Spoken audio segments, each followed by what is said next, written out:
บ่ถึงการเรียนกราฟมาเนาะเป็นตาสร้างเนาะมันยาก แต่ว่ามันจำเป็นได้ทุกคนเพราะว่าภาษาเว้าภาษาเขียนเฮาต้องรู้หั่นน่ะเนาะเวลาเฮาเซ็งสอบเซ็งอีกสิเฮาเอาคะแนนถ้าเฮาบ่รู้มันสิเอาคะแนนบ่ได้นะมันสิตกเนาะมันจะเป็นจังซั่นซะแล้วจำเป็นต้องเรียนเนาะเฮาเป็นนักเรียนนักศึกษาต้องรู้แล้วก็เป็นภาษาเว้าก็ต้องได้ใช้พวกนี้เนี่ยมาใส่ในชีวิตประจำวันนั่นน่ะเนาะเฮามาจื้อหลักการนำกันโอเควันนี้จะมาเว้าคำว่า do กับ does หรือว่า don't กับ doesn't เนาะ3ที่4ตัวนี้ก็ค่อนข้างว่าสับสนเติบนะโอเคเข้าสู่คำว่า do กับ does ก่อนนะ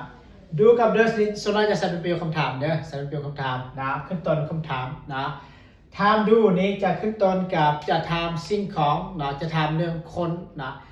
หลายคนนะหลายคนกับตามด้วยคอยคนเดียวแต่พิเศษมีแต่คอยชื่อว่าคอยคนเดียวพิเศษแต่ว่าว่ากับคนอื่นมันต้องหลายคน2คนขึ้นไปแล้วใส่ do ขึ้นต้นนะ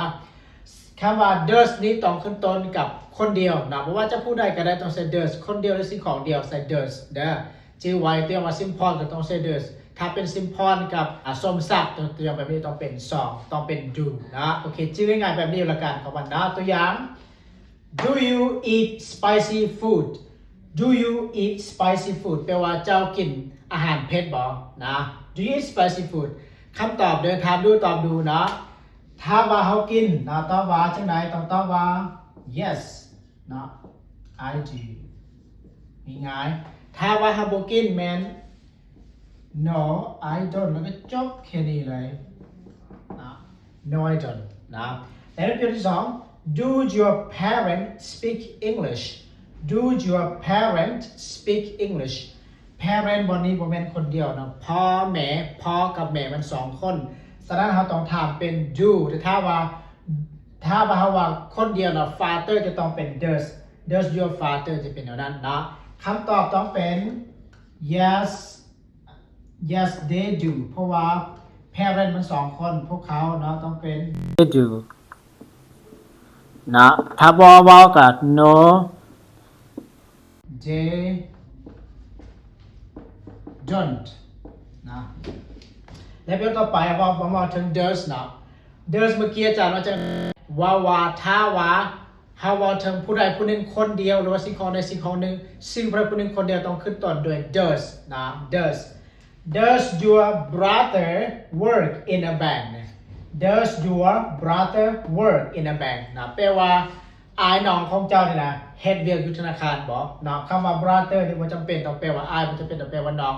ถ้าเฮาบ่ระบุโจทย์กันนะบ่ถึงผู้ชายนั่นแหละเนาะน้องก็ได้ใส่อายก็ได้นะถ้าว่าเราเฮ็ดเวียกแท้เนาะตัวอย่างว่าเราบ่เฮ็ดเนาะต้องตอบว่าถ้าว่าเราเฮ็ดต้องตอบว่า yes he does เพราะว่าเฮาแทนเราผู้ชายเด้เราผู้ชายเป็น he เด้อ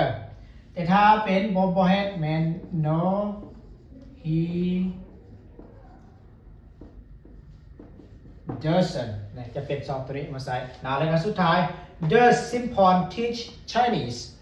does Simpon teach Chinese does Simpon teach Chinese Simpon นี่นะลาวสอนภาษาจีนบ่นะถ้าเราบ่สอนเฮาก็ต้องเฮ็ดว่าจังได๋ no he doesn't จบเนาะอันนี้คือการใส่ do กับ does ส่วนใหญ่จะใส่เป็นประโยคคำถามหลายกว่าแต่ประโยคบอกเราเขาจะภาษาแต่ว่าส่วนน้อยจะมีคำว่า do กับ does ใส่ประโยคบอกเราประโยคคำถามมันตลอดเลยเนาะถามแบบนี้เลยมาต่อเกี่ยวกับการใส่ของ doesn't กับ don't นะ don't นี่คือการทำมาจื้อสังเกตคำว่าเมื่อกี้ไปกับ do นะประธาน I ไปกับ do ประธาน I กับจนลายไปกับ do ปฏิเสธก็ต้องไปกับ do don't คือกันนะ do don't แล้ว does เมื่อกี้ไปกับประธานคนเดียวกับว่าถึงคนเดียวหรือว่าสิ่งของเดียวไปกับ does เมื่อกี้แต่ว่าถ้าเป็นเป็นปฏิเสธก็ต้องเป็น doesn't คือกันนะง่ายๆdoes don't does แปลว่าบ่เด้อมีคำว่าบ่เด้อปฏิเสธบ่ตัวอย่าง I don't understand you นะ I don't understand you I don't understand you แปลว่าคอยบ่เข้าใจเจ้านะdon't I don't you don't we don't นะในวันนี้ My friend and I don't live together My friend and I don't live together ก็คือหมู่ของคอยกับคอยนี่บ่ได้อาศัยอยู่นํกันนะบ่ได้อยู่นํกัน ปกติความหมายว่าตัวนี้ก็คือจะเป็น we เนาะเพราะว่า2คนเนาะ2คนจะเป็น we ที่อาจารย์บ่ใส่ we จะเป็น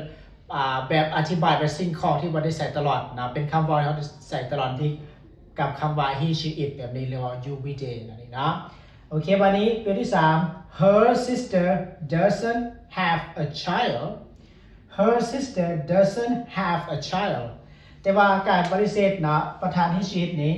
หลังจาก does แล้วนี้ตัวนี้จะถ้าเป็น verb to have ยังบ่ได้เปลี่ยนยังบ่ได้เติมยังต้องเป็นตัวเก่าเด้อชื่อซำนี้